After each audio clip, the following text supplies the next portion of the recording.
Anda telah mengunduh podcast yang dipaparkan oleh Pendeta Dr. Erastus Sabdono ini dari truth.id/voice. Selamat mendengarkan podcast ini.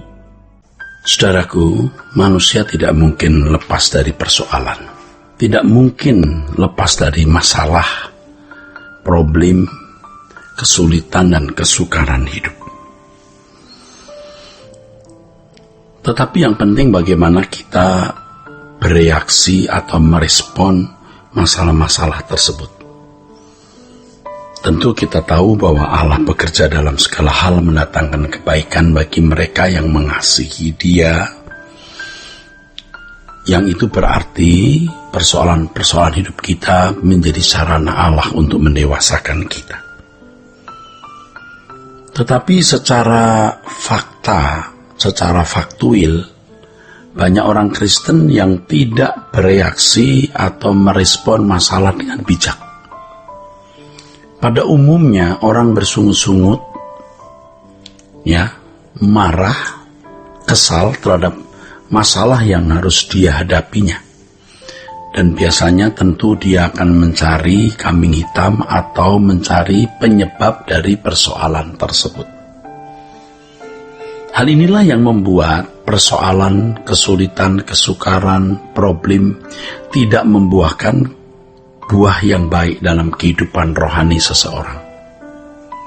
Artinya, persoalan tersebut tidak membuat dirinya menjadi dewasa, tapi sebaliknya membuat dia makin terpuruk dalam ketidakdewasaan. Orang-orang seperti ini yang marah, kesal terhadap masalah yang dihadapi dan mencari kambing hitam atau penyebab adanya persoalan itu, yaitu membangkitkan kebencian, dendam terhadap orang lain. Ini berarti dia memberhalakan masalah. Bukannya menerima masalah sebagai berkat kekal yang di dalamnya mengandung nasihat, kebenaran-kebenaran untuk mendewasakan, tetapi malah bersungut-sungut dan melahirkan kebencian terhadap orang yang dipandangnya sebagai penyebab dari persoalan tersebut. Ini orang namanya memberhalakan masalah. Orang yang memberhalakan masalah itu orang yang tidak mungkin bisa memuliakan Tuhan. Tidak mungkin. Dia memuliakan dirinya sendiri sebenarnya. Sebab kalau orang benar-benar memuliakan Tuhan, maka apapun yang dialaminya, dia pandang sebagai berkat kekal karena di dalamnya pasti ada hikmah. Dan hikmah itu atau hikmat itu atau kebenaran itu mendewasakan rohaninya. Ya, saudaraku sekalian. Dan orang yang sungguh-sungguh menganggap masalah itu adalah berkat kekal, ia akan mengucap syukur. Ia tidak lagi berpusat pada dirinya sendiri atau egosentris, tapi teosentris. Jadi kalau orang yang masih memberhalakan masalah, itu orang yang egosentris, tidak teosentris. Selain dia tidak mengalami perubahan, pendewasaan rohani melalui persoalan tersebut, ia juga menambah jumlah orang yang dia benci. Dia membangun kepahitan, kemarahan kepada objek tertentu atau orang tertentu, dan tanpa sadar secara tidak langsung dia juga mempersalahkan Allah. Kenapa Allah mengizinkan keadaan ini? Tapi sebaliknya, saudara, kalau orang mengerti bahwa Allah mengasihi dirinya, dalam kamus hidup orang Kristen tidak ada kata kecelakaan, musibah, atau bencana, karena semua yang terjadi pasti memuat berkat kekal. Maka ia akan mengucap syukur kepada Tuhan. Ia tidak menambah jumlah orang yang dia benci, karena memang tidak ada orang yang boleh dibenci. Kita harus mengasihi semua orang. Ia tidak membangun kepahitan di dalam dirinya, tapi belajar melepaskan pengampunan, dan memang mengampuni itu sakit, tetapi dengan cara begitu seseorang didewasakan. Dan orang yang tidak memberhalakan masalah itu baru benar-benar meninggikan Tuhan, dan Tuhan tersanjung oleh orang-orang seperti ini. Dia tidak akan mempersalahkan Tuhan, dia tidak marah terhadap Tuhan, dia akan berterima kasih karena kejadian itu pasti memuat atau mengandung kebenaran yang mendewasakan dirinya. Nah, inilah orang-orang yang bisa disebut telah selesai dengan dirinya sendiri. Orang yang telah selesai dengan dirinya sendiri, orang yang tidak akan menuntut Tuhan membahagiakan dirinya, bahkan ketika Tuhan membawa dia kepada keadaan-keadaan sulit, bahkan seakan-akan Allah sendiri yang melukai dia tetap mengucap syukur dan mempercayai Allah. Seperti Yesus yang walaupun seakan-akan Bapa tidak membela dia mati di kayu salib dengan keadaan begitu mengerikan, begitu miris, begitu keji, ia tetap menaruh percaya kepada Bapa di surga, tidak menaruh curiga, dan dia berkata, ke dalam tanganmu kuserahkan rohku. Nah, ini tingkat penyerahan yang benar. Mestinya kita belajar untuk begini, saudaraku. Kita semua belajar. Jangan memberhalakan masalah, tetapi kita memuliakan Allah dan mengucap syukur atas masalah yang Tuhan izinkan kita alami tersebut. Ya, saudaraku, dengan demikian kita mengalami pertumbuhan rohani yang baik.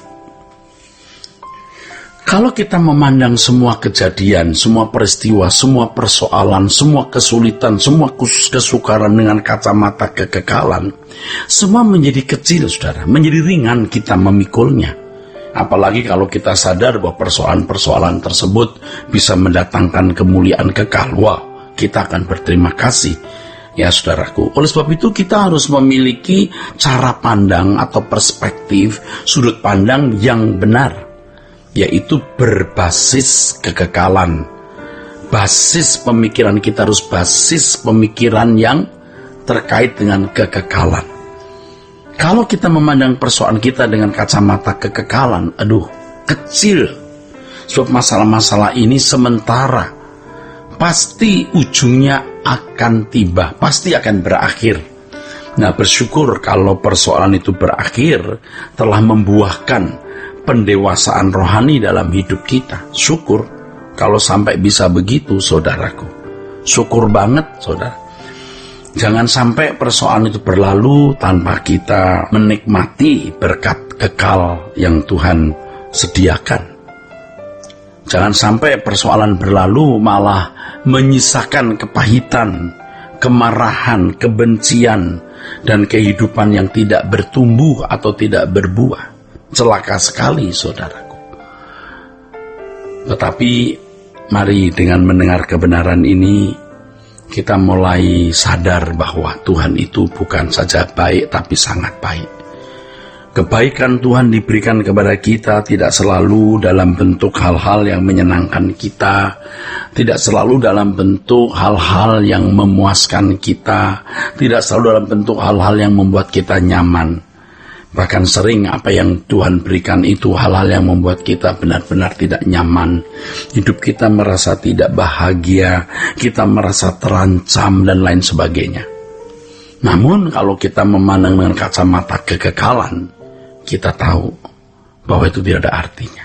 Allah yang kekal selalu menyediakan berkat dengan kualitas nilai kekekalan juga. Allah yang kekal tidak mungkin memberikan kepada kita sesuatu yang bersifat fana, hanya dinikmati oleh fisik tubuh fana kita. Ya, memang Tuhan juga memberikan kesenangan-kesenangan, tapi pasti bukan kesenangan yang dimaksudkan untuk menenggelamkan kita dari hadirat Allah. Saudara, jangan memberhalakan persoalan yang membuat kita tidak dewasa. Membuat seseorang jadi memanjakan diri, makosistis, orang yang seperti suka menyakiti diri sendiri dan menikmati sakit itu.